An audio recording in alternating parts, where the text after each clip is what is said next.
Incluso odiaba a los cuenteros así.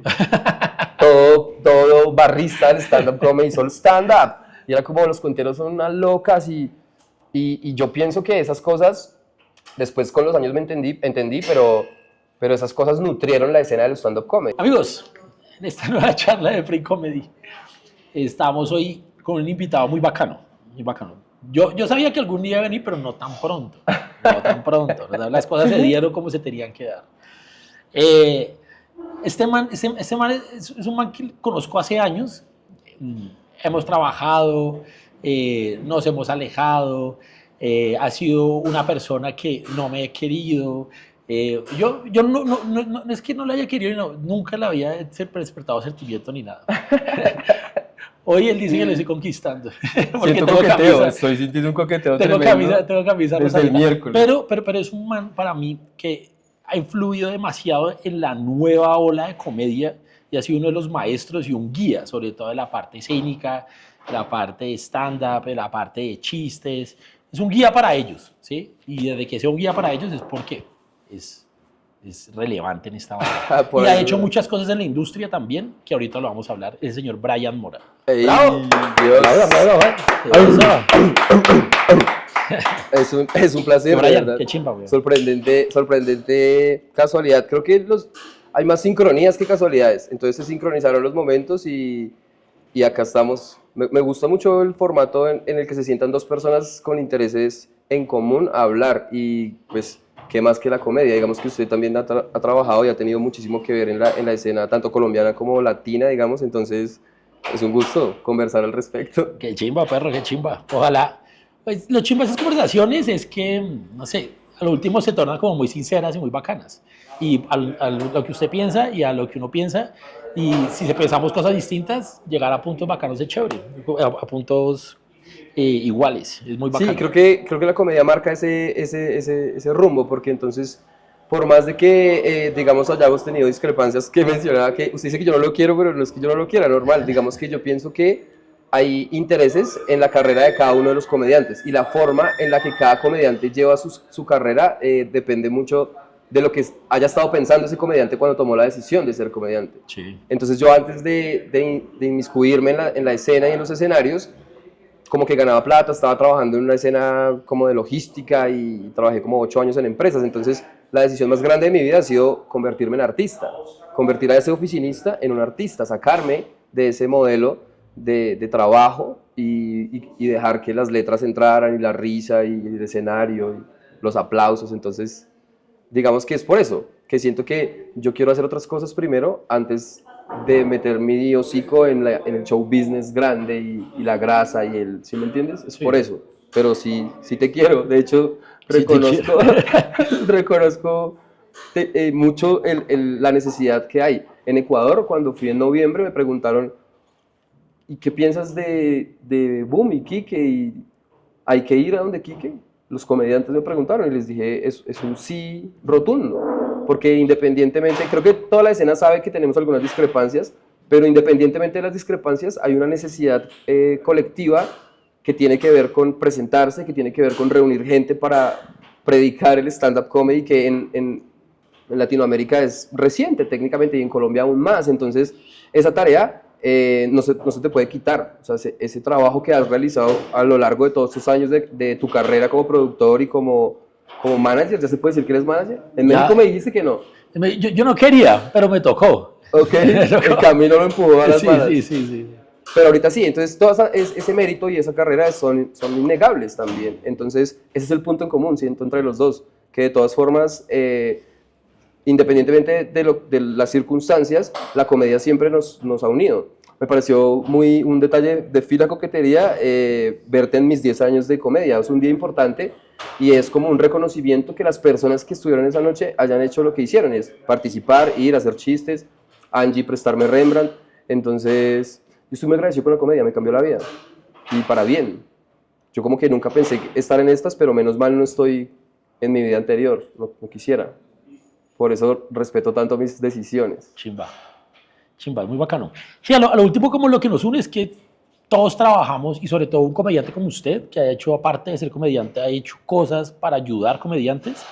Lo que nos une al último es que todos queremos que esto crezca. Seguro. Todos queremos que esto evolucione, que madure y todo lo que tenga todo lo que venga. Sí. Sí, caminos diferentes, pensamientos distintos, pero el fin creo que es el mismo. Y creo que eso le falta un poco a la escena de la comedia en Colombia. Usted ha visto cómo funciona México. En México hay gente que igual no se caen bien entre sí porque es que no es una necesidad y no es una obligación Sí, que, claro. que todo el mundo piense igual que uno, Sí. y querer que todo el mundo piense igual que uno es caprichosísimo. Entonces, en México, por ejemplo, se pueden llevar mal, pero a la hora de salvaguardar la escena de la comedia, se unen en lo que toque hacer. Shows de beneficencia, open mics, lo que toque hacer. Acá no, acá hay una estratificación incluso en la comedia. Como cuando se hicieron un show gigante para salvar la caja popular. Por ejemplo, Eso es una a chimba. mí me tocó cerrar el bar en Madrid porque yo no logré reunir ni 3 gatos para nada. Y supuestamente somos amigos y supuestamente, y no lo pongo en duda, pero nuestra cultura nacional es competitiva, súper competitiva.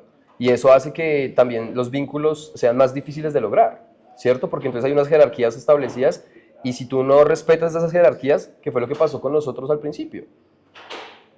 No puedes trabajar con Safi, pero no tengo fecha contigo mañana. Bueno, pero no puedes trabajar porque hay competencia directa y si trabajas con la competencia no trabajas con nosotros. Y a nivel comercial lo entiendo, ya te digo, yo trabajé años en empresa. Pero a nivel artístico, para mí fue pues, la razón por la cual no trabajamos más durante muchos años. Fue como, no puedo dejar que esas decisiones de cuándo me paro o cuándo no, le queden a Quique. Sí. O a cualquier otra persona, porque Sí, claro, pudo haber sido otra persona, no solo tú. Verdad. Pero en ese momento éramos nosotros. Sí.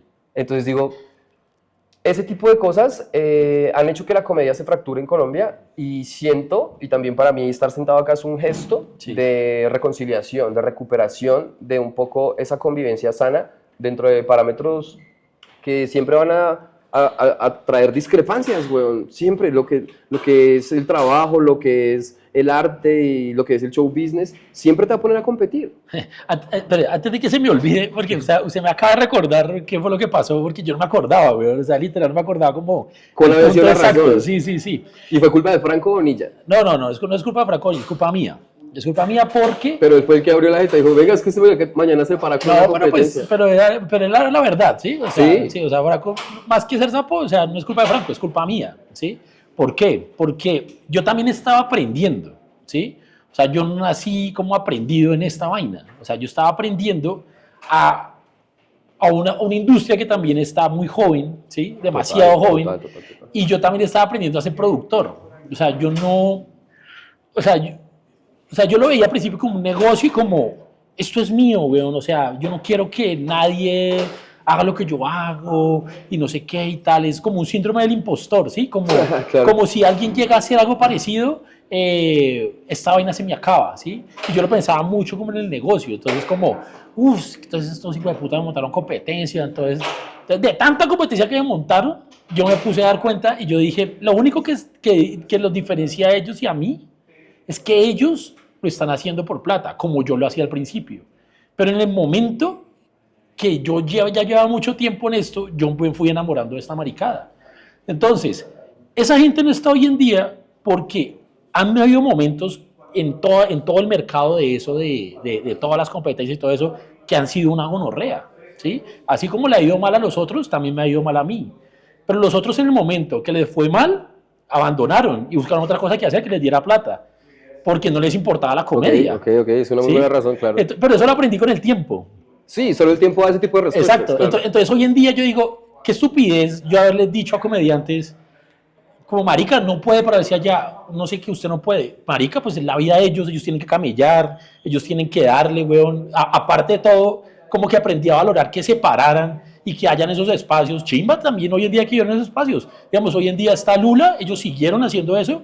Y bueno, yo puedo tirar comentarios maricas y todo, pero a lo último yo valoro que haya otro espacio, ¿sí? Porque eso hace crecer la escena. O sea, mientras se paran unos acá, otros están teniendo tablas en otro lado y chimba lo de Casa Cuba y chimba lo que están haciendo en todos lados, chimba lo que hace Celis. A lo último, todos hacen crecer todo, ¿sí? Entonces, eso lo aprende uno con el tiempo. Es la única. Y que nosotros estamos atravesando ese terreno, y hablo nosotros en el sentido de la escena colombiana, tanto productores como comediantes estamos atravesando ese terreno. Hasta ahora se ven en clubes antiguos como Rembrandt un montón de carteles de personas nuevas, un montón de shows, y eso no se veía en este país. Y en otros lugares en donde sí sucede, ¿qué es lo que dice? Marca como unos parámetros por los que hay que deslizarse, como que haya más open mics, que haya más shows de gente nueva, pero que igual haga una hora, que sean buenos, que no sean famosos, pero que igual tengan su cabida a nivel de un show completo. Entonces, así crece la escena y nosotros estamos creciendo conforme la lógica actual, pero si nosotros lográsemos hacer algo más allá de solo dejar que las cosas cojan el rumbo normal, podríamos acortar la curva de aprendizaje, porque Sí, claro. nosotros ya hemos visto y la escena ya está marcada, o sea, un comediante como Franco Escamilla viene y llena el Movistar Arena acá, es porque acá ya se sabe de qué se trata el stand-up comedy, solo claro. que hay como una renuencia de parte de la escena nacional solo por consumir las cosas más virales, independientemente de si el contenido es de alto calibre o de bajo calibre, desde que sea viral como que se consume. Entonces, mientras la stand-up comedy en general no tome esa viralidad, va a seguir pasando lo que está pasando hasta ahora. Entonces, para mí hay un camino incluso muy interesante porque no ha pasado nada realmente. Sí. No ha pasado nada. En muchos otros países hay 10 productores como tú. 10. Y 6, 7 lugares como Boom. Entonces nosotros estamos yéndonos hacia allá. En unos años seguramente va a haber otro lugar que intente replicar este mismo modelo, que es una preparación específica hacia el stand-up comedy, porque pues tú conoces el negocio y las necesidades de nosotros. Entonces es perfecto este escenario. Y literalmente es perfecto. Entonces, creo que hacer cosas por la comedia ahorita necesitan pensarse desde la producción, desde cómo lograr hacer, por ejemplo, festivales ya grandes. Deberíamos aliarnos varias personas para poder hacer un festival latinoamericano en Bogotá, Chimba. en Medellín, en Cali, por ejemplo. Lo de Franco Bonilla me parece increíble, que lo que está logrando a nivel viral. Me alegra mucho porque él debió ser famoso desde Comediantes de la Noche. Okay. Creo que se la debían desde Comediantes de la Noche. Okay.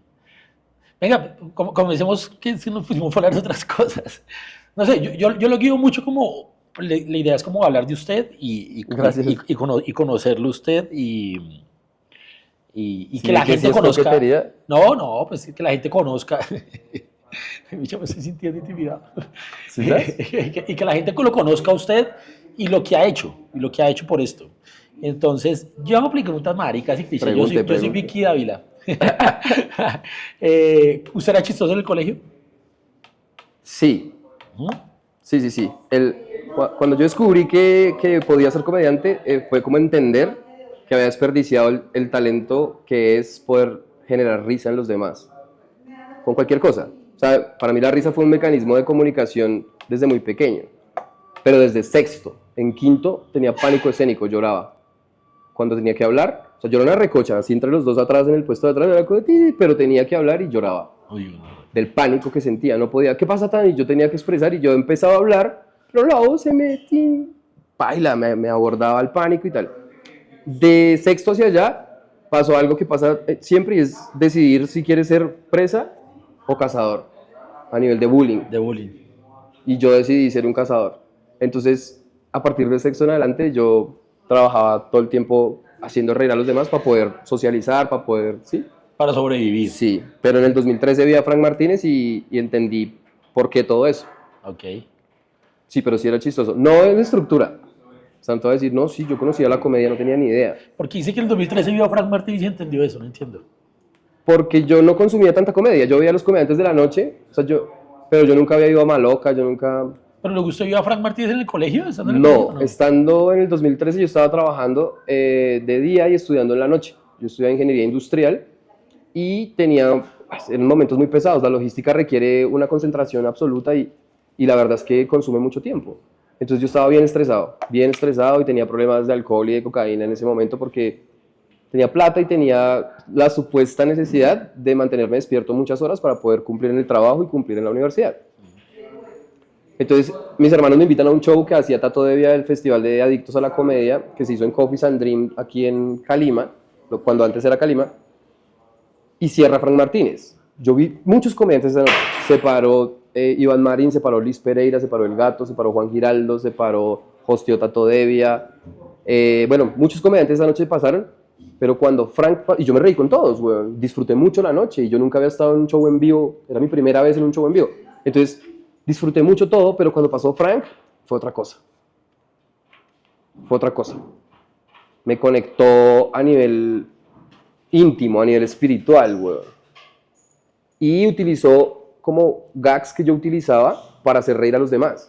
Y que yo jamás hubiera dicho, esto puede generar este impacto colectivo. Jamás lo pensé en la infancia o en la adolescencia o en la universidad o en el trabajo cuando hacía reír a otras personas. Jamás pensaba como, esto es un impacto. Y cuando ese man hizo eso por mí, porque literalmente siento que él despertó el comediante que había en mí, desde esa noche me obsesioné. Y un año después me paré en un open mic por primera vez, pero yo duré un año obsesionado con el hecho de, esto es lo que yo tengo que hacer. O sea, por eso no me ha funcionado nada de aquí hacia atrás. Por eso estoy sintiendo esta sensación de que no es mi lugar, ningún lugar en el que he estado de aquí hacia atrás. Porque mi lugar es ese lugar. Ahí lo entendí. Qué chimba. Qué chimba. Eso como conecta, ¿no?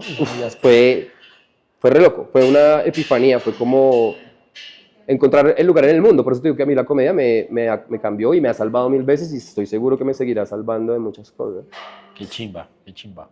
Entonces usted vio a Frank Martínez. Entonces usted no fue cuentero. Usted no fue de la generación de los cuenteros. No. Yo me paraba en parques con ellos, pero hacer stand-up o mi versión de stand-up en ese momento, en el 2014. Pero no, yo nunca hice cuentería. Pero entonces usted vio a Frank Martínez y usted dijo, listo, quiero hacer eso. ¿Cómo lo hago? O sea, ¿cuál fue el camino a llegar a hacerlo, a pararse la primera vez? Claro, yo googleé stand-up comedy después, ¿no? Pero entonces todas las referencias que están en Google cuando uno escribe stand-up comedy es en inglés. Y yo en ese momento nada que ver con el inglés. Era bueno, siempre fui bueno para el inglés, pero lo abandoné y no era una prioridad en mi vida. Entonces yo ni hablaba inglés, ni tenía listening, ni pronunciation, nada. Yo estaba ahí como en un limbo, entonces yo no podía consumir información al respecto de la comedia stand-up en inglés. Entonces me empiezo a volcar a blogs y a cosas en Facebook y tal, a buscar la stand-up comedy en español y me encontré un universo. Por eso me obsesioné años después con viajar por todo el continente, porque conocí los nombres de los comediantes más relevantes de cada país y su historia en el Open, su historia en el Club de Comedia, su historia en mi primer show, toda esa versión de los hechos y empecé a investigar. Ya después encontré a Gonzalo y tomé una sesión como de 8 horas seguidas con Gonzalo.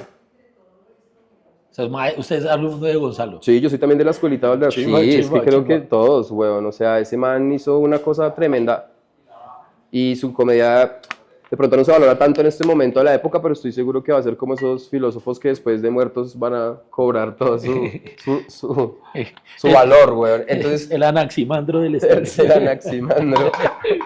Entonces el man me da una sesión, lo mismo en inglés, me da todos...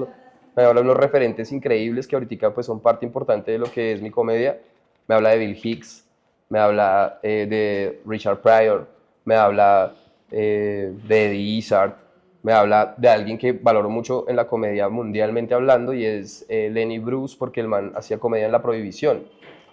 Entonces ese tipo de manes representan un poco también mis decisiones, porque es como la comedia es algo mucho más allá que el valor económico que tiene la comedia o el valor social o el valor de pronto de farándula que tiene la comedia, porque la gente, yo he visto muchos comediantes que se suman a esto solo para conseguir plata y conseguir una posición social, pero en el fondo no les interesa la comedia, entonces no se sientan a ver a los comediantes, sino van a hacer lo que para ellos es el tributo a la comedia y recibir todos estos beneficios, y se acabó.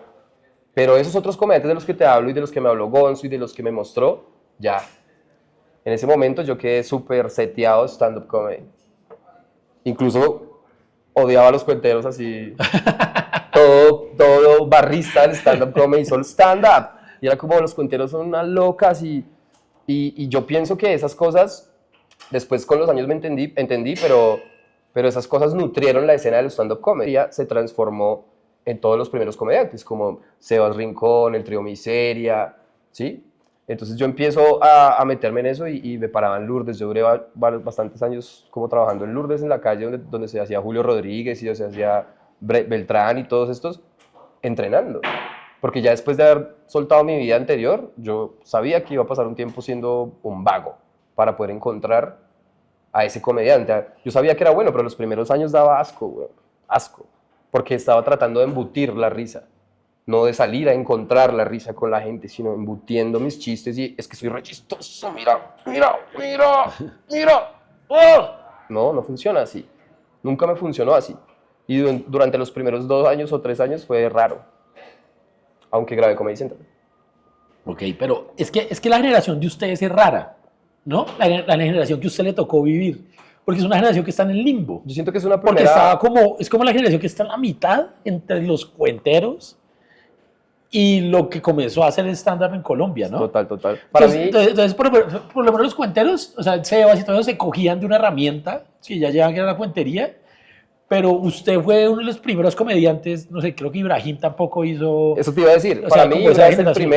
Ibra es el primer open micer de Colombia. Realmente, un open micer, un comediante que tiene esta necesidad absurda y absoluta de buscar lugares en donde presentar sus chistes y de buscar personas con quien tallerear sus chistes.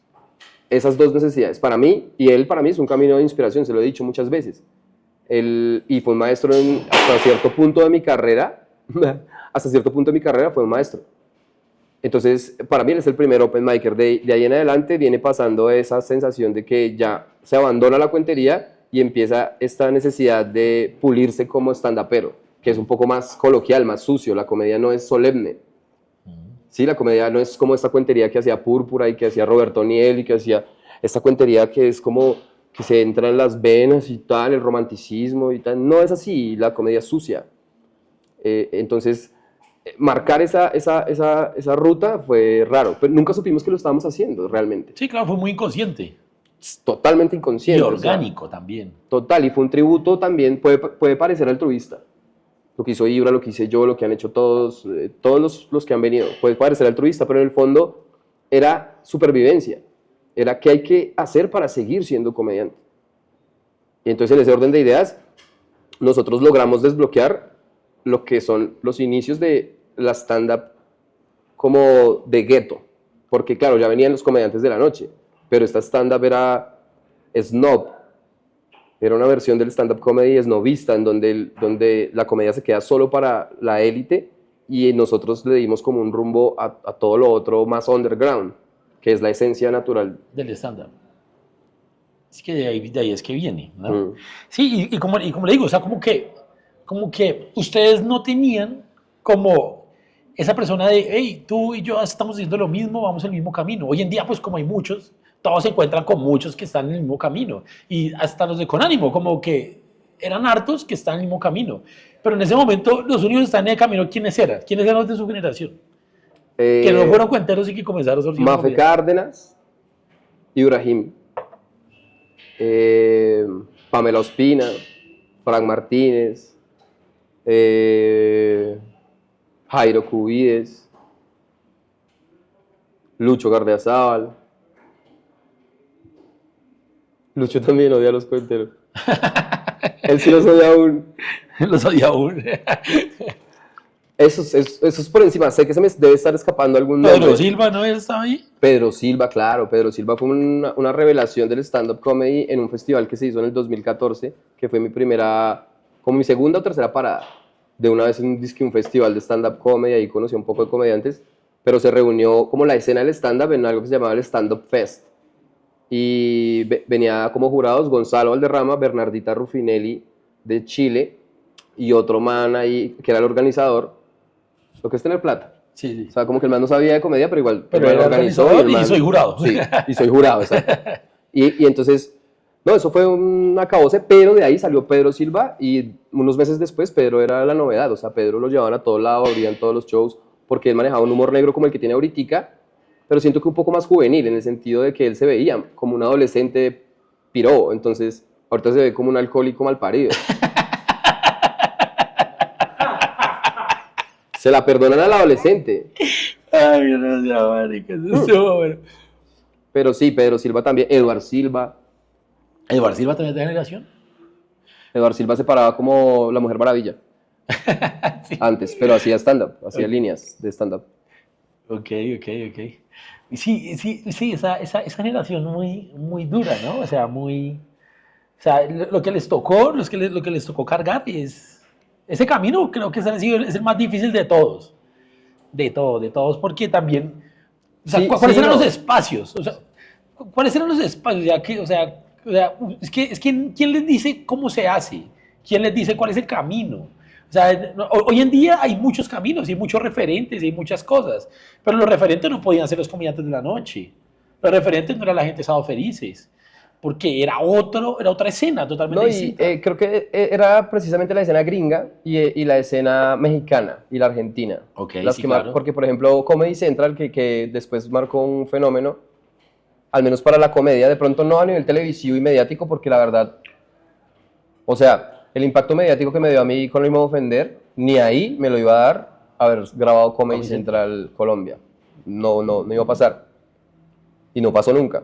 Pero ahí empezó como a verse esta óptica desde la stand-up comedy mexicana y la stand-up comedy argentina, que son países que llevan bastantes años en la fabricación del stand-up y tienen una cultura muy ceñida al origen gringo.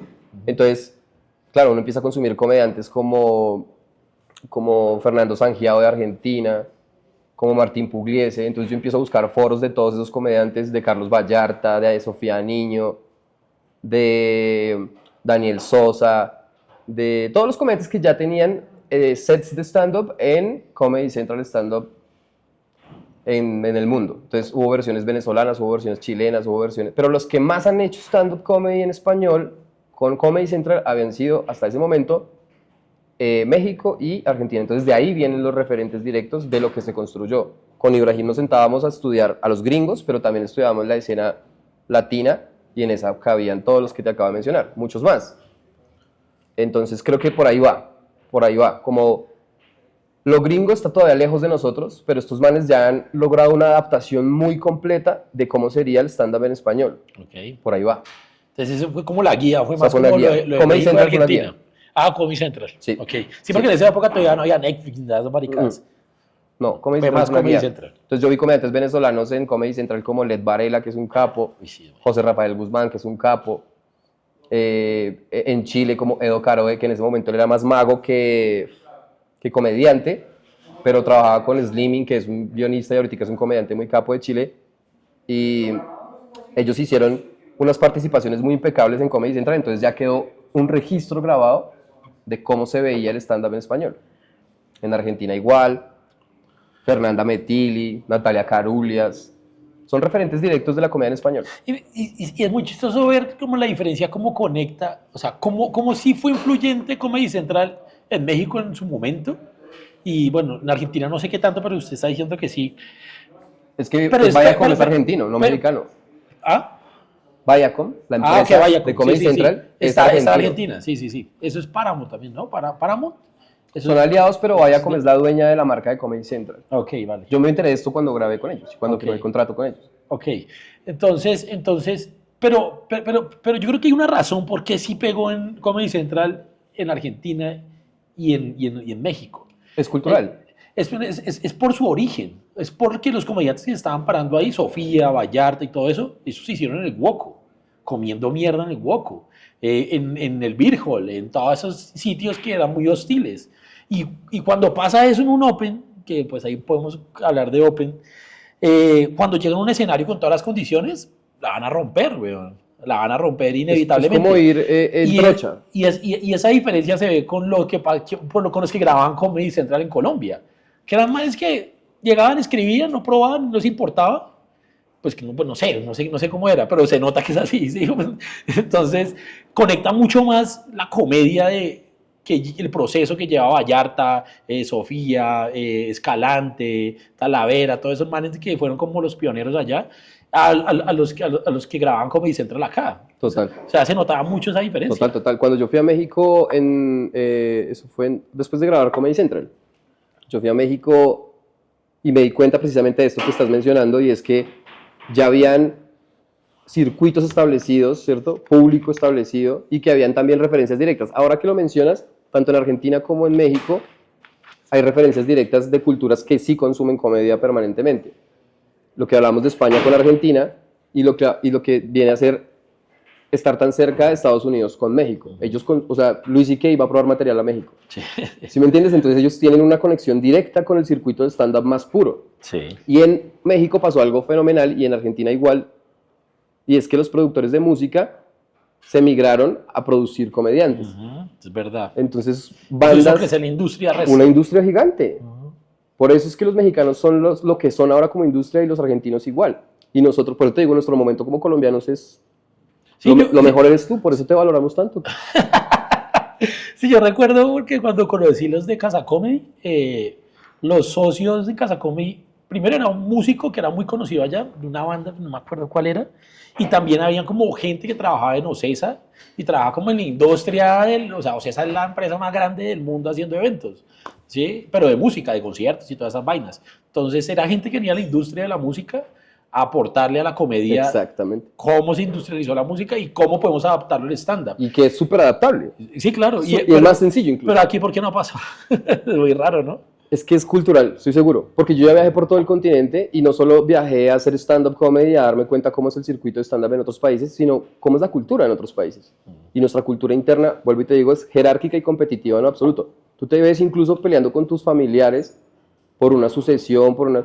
Entonces no hay unos parámetros claros de cooperación, sino de competitividad. Okay. Eso es lo que pasa en este país.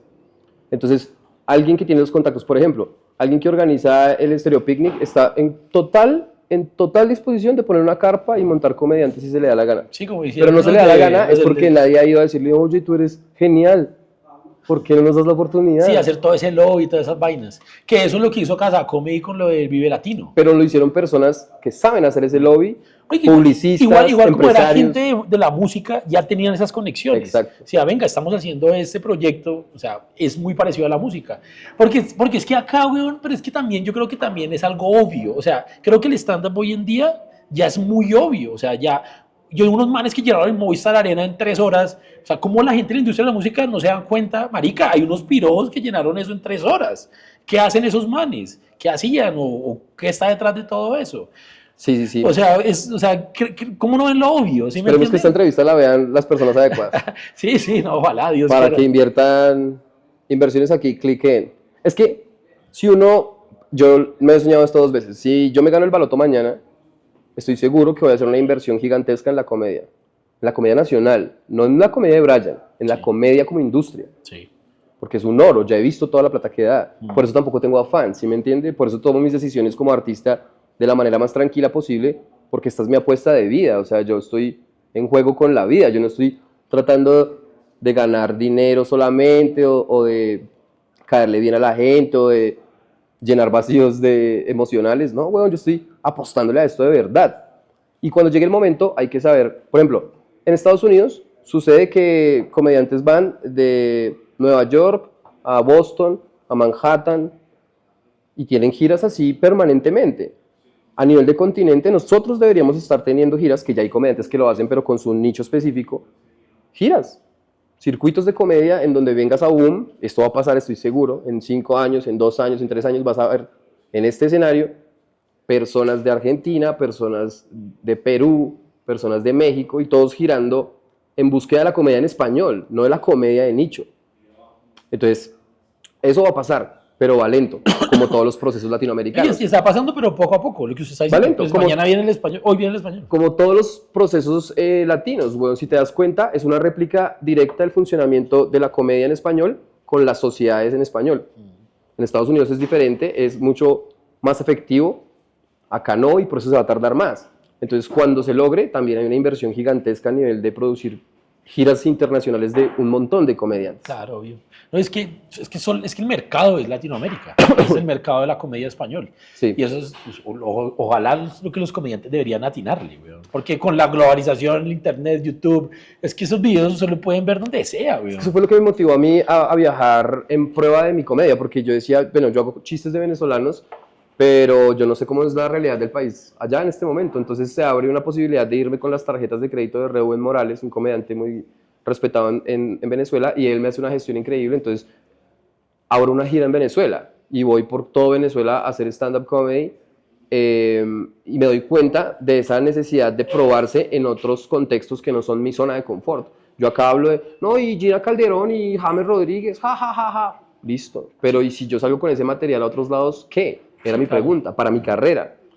Ya después de volver, hay que hacer unas modificaciones muy minuciosas en el material y en los términos y en las referencias que usas, pero se puede hacer comedia en español. E hice reír a públicos de todos los países a los que fui, entonces estoy seguro que esa globalización de la que te estoy hablando viene y va a estar buenísima también porque es una mezcla cultural increíble y eso le va a dar fuerza al show business. Claro. Nosotros estamos es hoches. Hoches. Estamos de hoches. Vale, cuidado, entonces, ¿cómo evolucionó su generación? ¿Cómo fue evolucionando el mercado? O sea, ¿ustedes dónde encontraban mercado? O sea, ¿dónde como, digamos, pues los comediantes de la noche nos contrataban, no sé qué, ¿ustedes en qué momento dijeron, bueno, podemos vivir de esto? O sea, que usted ya dijo, marica, renuncié y todo esto, ¿yo cuándo puedo comenzar a vivir de esto? ¿Cuándo comenzó eso? No, en mi caso cuando yo renuncié yo sabía que iba a ser un comero de mierda fuerte. Estaba clarísimo con eso, o sea, porque yo estaba abandonando, yo me ganaba como 2 millones de pesos a los 23 años, entonces yo estaba abandonando de verdad una cifra importante para irme a trabajar por monedas en Lourdes.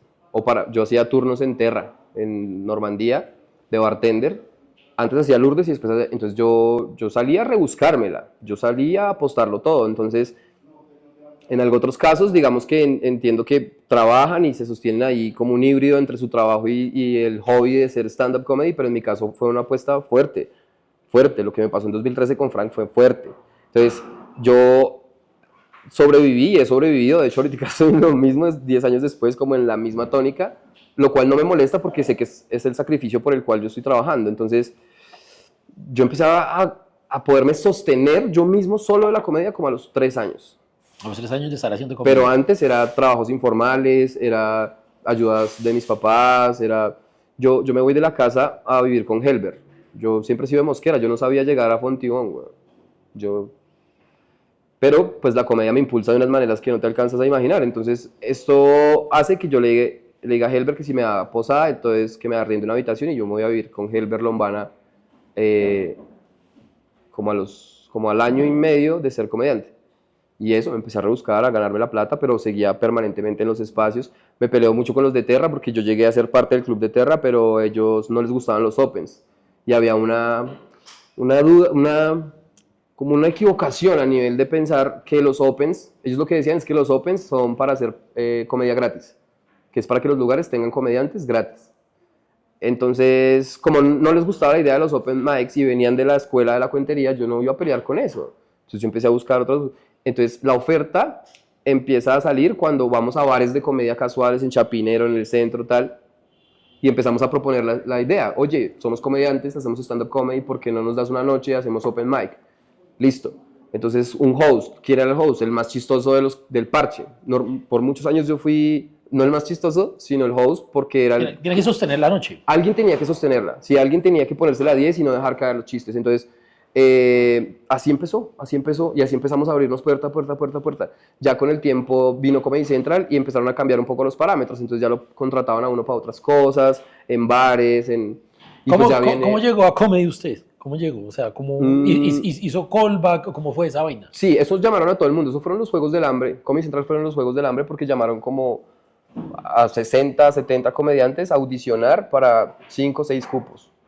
Y por eso supe lo de Argentina, porque todos esos videos que se grabaron de los callbacks, que era la audición, se enviaban a Argentina y allá los aprobaban. Yo estaba en Tunja, en un festival, en el FIC, haciendo algunas funciones. Las había conseguido Fabián Garzón, un comediante de humor negro, ya casi no se para, pero él consiguió ese festival. Nos fuimos con Cristian Abril y estábamos en pleno festival cuando me llamó Tato de Vía.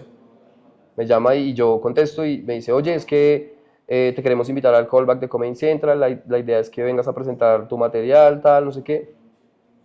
A mí fue por sorpresa, pero digo, sí, obvio, vamos, de una. Y entonces eso fue como una convocatoria abierta, o sea, ahí no hubo mérito de nada porque llamaron a todo el mundo.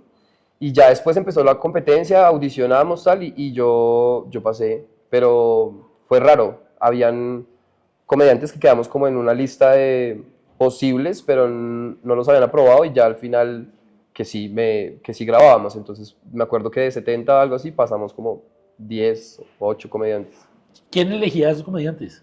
Los argentinos de Viacom. Ok, sí. O sea, grababan el callback, lo mandaban allá y allá ellos decidían quién iba a grabar y quién no. Ok. Sí.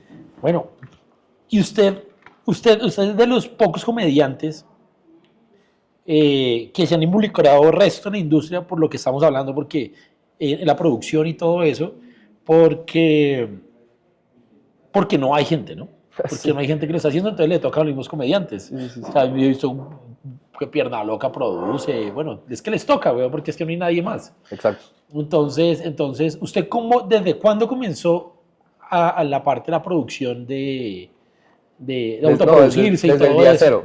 Desde el día cero, O sea, desde que porque comenzó le tocó de una vez sí, producirse. sí, porque imagínense que yo estaba en un foro de stand-up comedy en español, Sí, que era de unos venezolanos y unos argentinos, un foro en Facebook. Y ahí decían que una de las cosas que uno más podía hacer por su propia carrera de comediante era ofrecer algo que los demás comediantes quisieran tener. sí, Y la respuesta a eso era, ofrece un escenario. sí, Entonces yo en Mosquera hago yo me retiro a los 8 meses de trabajar y de la universidad y como a los 3 meses más empiezo este espacio del que te hablo y es un espacio en un barcito de rock, todo en una estiva, y yo empiezo a hacer un open.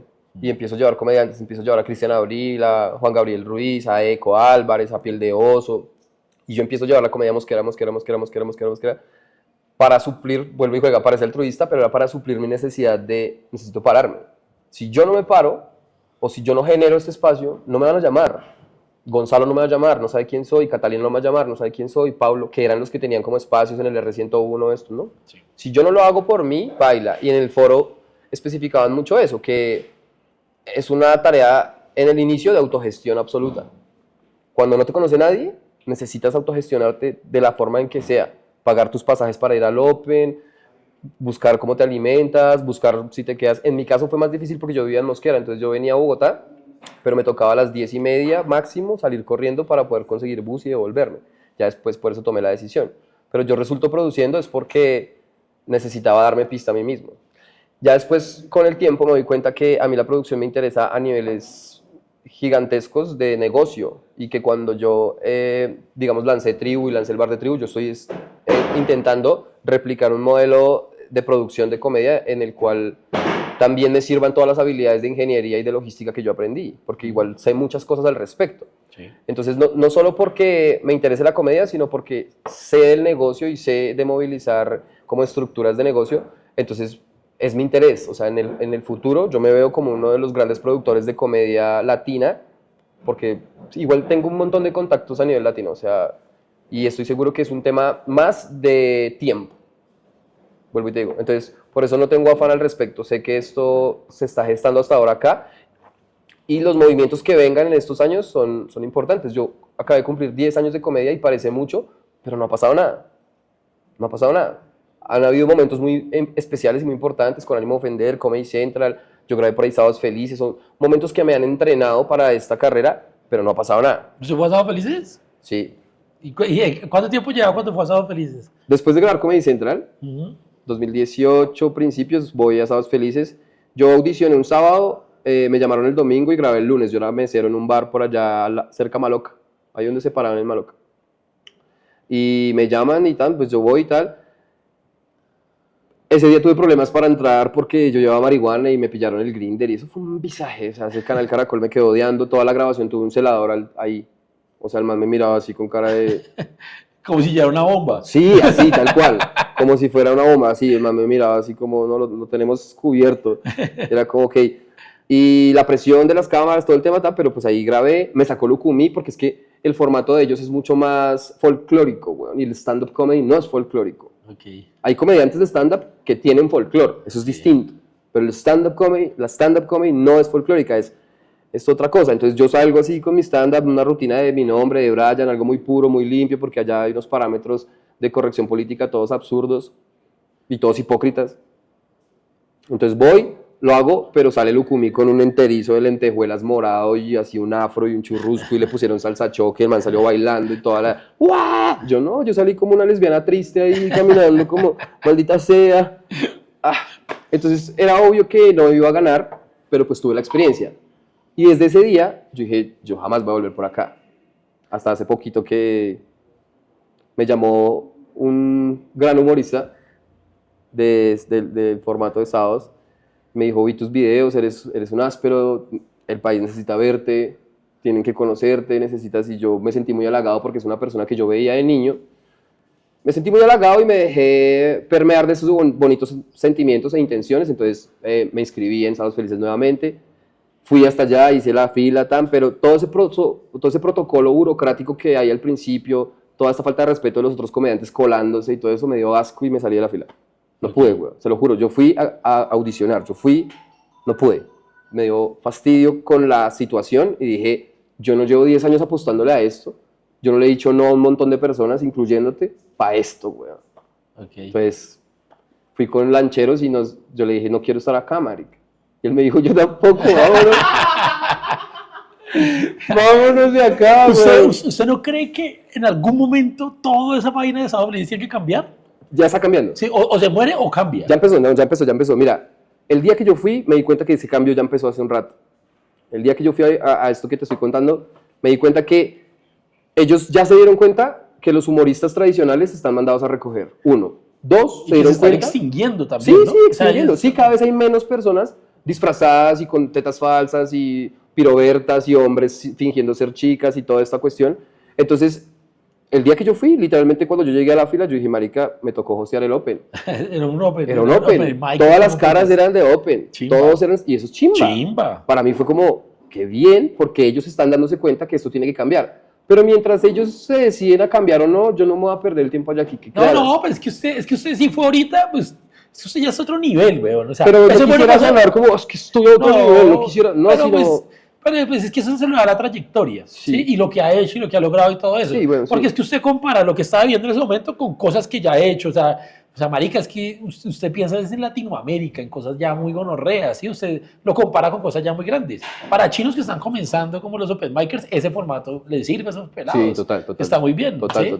pero digamos, usted para que lo inviten allá, usted debería ser un invitado, no debería de ser como ven y concursa. Usted ya está a otro nivel. Pero entonces también yo creo que tienen que entrar gente a esa producción que se dé cuenta cómo es la escena, porque es que no conocen la escena. Creo que debe pasar algo como lo que pasó con Comediantes de la Noche, y es que buscan a un comediante que sepa y le dicen, oye, construyamos un concepto desde acá. Claro. Si Caracol logra hacer eso, Caracol, de verdad, escuchen. Sí, claro. Si logran hacer esto, pongan a cargo a alguien que tenga el conocimiento de la escena del stand-up comedy y se hacen un formato incluso paralelo a la porquería esa que presentan todos los incluso paralelo a eso y se sacan un formato de stand-up comedy y entran al mercado nuevo, se actualizan. Marica, listo, es que es lenguaje familiar, que es que son obscenos, bueno, mándenlo a la medianoche, mándenlo a las 11 de la noche, pero háganlo porque se van a quemar, claro que se van a quemar y las redes sociales han hecho que la televisión pase a un segundo plano. Se la están comiendo. A mí ya no me interesa estar en televisión. Honestamente, y lo he hablado con muchos colegas, ¿te gustaría ir a MasterChef? ¿Te gustaría ir a la Casa de los Famosos? No, weón. No. Me gustaría autoproducirnos, me gustaría generar contenido nuevo. En Chile, en Argentina, en México ya hacen cine. Los comediantes como nosotros ya están actuando películas, series. Nosotros, Sábados Felices, estamos hoches. Y no es como, es que somos mejor. No, marica, es una crítica para la construcción de un nuevo terreno en el que lleguemos al siguiente nivel. Sí, claro. Y yo la cagué y no, o sea, yo siento que después de volver de mi viaje por Latinoamérica, yo estoy repitiendo noveno. Eso es lo que siento. ¿Por qué tan raro? Porque la escena acá es neófita, acá es un tema para que la gente crea que la necesidad de la producción es real. O sea, acá subestiman la producción, acá creen que eso no es necesario, que no es efectivo. Subestimamos mucho la tarea de la producción audiovisual, de los contenidos. Entonces, yo vi toda la perspectiva y mi cerebro se amplió de unas maneras absolutas y después vengo y seguimos en el tercermundismo de Colombia. Y es raro, weón, sentirse así es raro. Yo me siento limitado, o sea, a muchos niveles, porque comediantes como yo en otros países ya tienen una audiencia súper fija, acá no. Incluso podría llegar a ser un tema más de estética, ¿sí me entiendes? Como que acá se consume es el Botox de Carlitos Calero, no las líneas de expresión del marihuanero del Brian. Okay. Es como un poco también lo que siento, y es cultural. ¿Es culpa de alguien? No. ¿Es el momento en el que estamos? Sí. Y analizarlo ayuda a mejorar, al menos yo así mejoro mi comedia y mejoro como persona. Analizo las circunstancias que están saliendo mal y las transformo en algo mejor o en la versión siguiente. Entonces creo que en nuestro país mire, yo he visto a todos los cómicos en español, a los mejores, he estado al lado de ellos viendo qué generan en el público en sus países y el nivel de comedia en Colombia es muy grande. comparado en paralelo con los otros cómicos latinos, nosotros tenemos un nivel muy grande. Pero si nadie viene y lo explota, si nadie viene y hace algo importante por creer en esos talentos, va a seguir pasando que nos toca con las uñas cada uno haciendo lo que medio puede hacer. Sí. Que igual han salido cosas maravillosas, como Con ánimo de ofender o todos estos perros criollos y todos esos productos de humor que hay ahorita igual sucediendo. Entonces, más de eso, pero más enfocado en la construcción de una escena, que es lo que yo creo que ha llevado a otros países a estar en donde están.